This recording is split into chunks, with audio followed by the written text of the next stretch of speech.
Good morning, Big Ten fans. Welcome back to another edition of the Big Ten Morning Minutes. I'm your host, Michael Chen.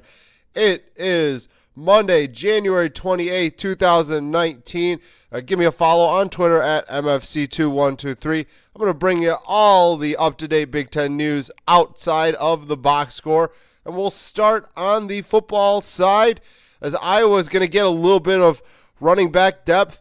Keontae Luckett has accepted a preferred walk-on spot for their 2019 class. Again, these preferred walk-ons typically are guys who would get scholarships from lower schools, and Luckett is going to come into Iowa program that obviously needs some depth, could not quite afford to give out a scholarship to another running back, but it's still a commitment. A walk-on, a preferred walk-on, much better, obviously, than a walk-on who really wasn't recruited. So Luckett obviously has been recruited. There is definitely talent for him in that area. So a good get for Kirk Ferentz and the Iowa Hawkeyes. A few other schools are interested in offensive line transfer. Jonah Jackson, who was from Rutgers. Of the Big Ten schools, Ohio State, Iowa, Penn State, and Maryland all have expressed interest, along with a few schools outside of the conference. I'll keep you updated on what happens with Jackson. There's potential that he could be visiting Ohio State this weekend. So we'll see. Kind of interesting that guys are transferring within the conference. But, at the end of the day, they have to do what's best for them. And if that's what Jackson wants to do is transfer inside the conference, then I guess he will do that. A big weekend for Mike Locksley as he secured 3 commitments, obviously with National Signing Day, the original National Signing Day, being right around the corner, a week and a half away. It'll be the 6th of next week, so obviously I'll get you filled in on a little bit more of that. However, not much drama anymore, as most players have been signing with the early signing period, so you're not seeing a lot, but obviously with the coaching change at Maryland, Mike Locksley had to do something to get recruits in for his system, and I like what he's been doing. You have to sometimes go a different route when you become a first-year coach, and Locksley has done that. He went out and got JUCO defensive end Sam Okeyinoyu, and also a couple of defensive backs in cornerback Erwin Byrd and safety Trayron Collins. They all committed to Locksley for this coming 19 class.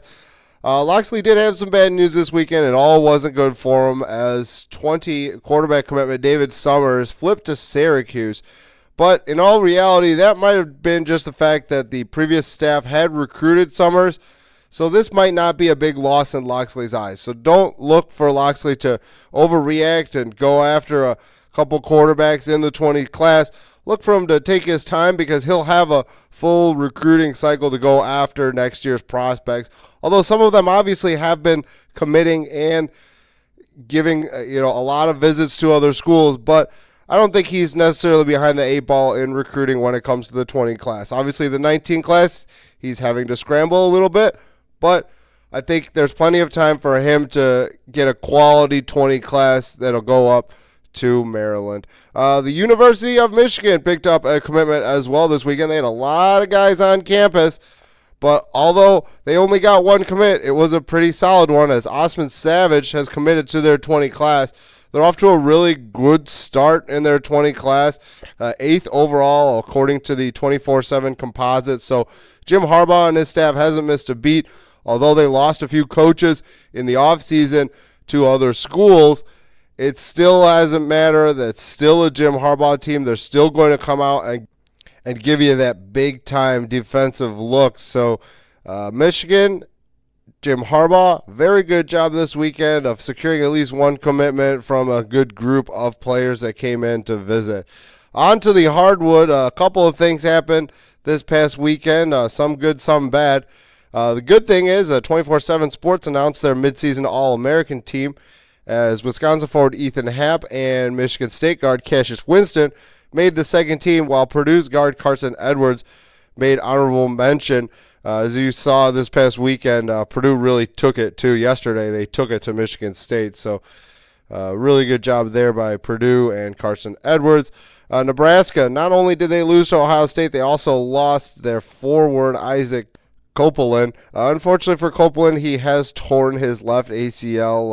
Obviously, the medical part of that, they've sped everything up, but for Copeland, it's still unfortunate as that will end his career in Lincoln. Rutgers did a really good job, and Steve Pikeel, he actually awarded a walk-on, Joey Downs, a scholarship as well. We saw that last week with Jim Harbaugh as well. So it doesn't just happen on the football field. It happens on the hardwood as well. So I'm going to state that I really, really enjoy the fact that coaches do this. The universities give the opportunity for these walk-ons who they're not given any money. They give some help, but they're not given a lot of money. And they get an opportunity to, although it might be just for a quarter or 2 quarters, whatever, they get an opportunity to say that they were a scholarship athlete at their school. So really cool, really neat job there by Coach Pikeel and Rutgers. So that's pretty neat. And again, I really love it. I think it's great. I think it really, really is fantastic to see schools go out and really help their players like that in those instances. And that's going to do it for this morning's edition of the Big Ten Morning Minutes. I've been your host, Michael Chen. You can give me a follow on Twitter at MFC2123. I'll see you tomorrow. Have a great day, Big Ten fans.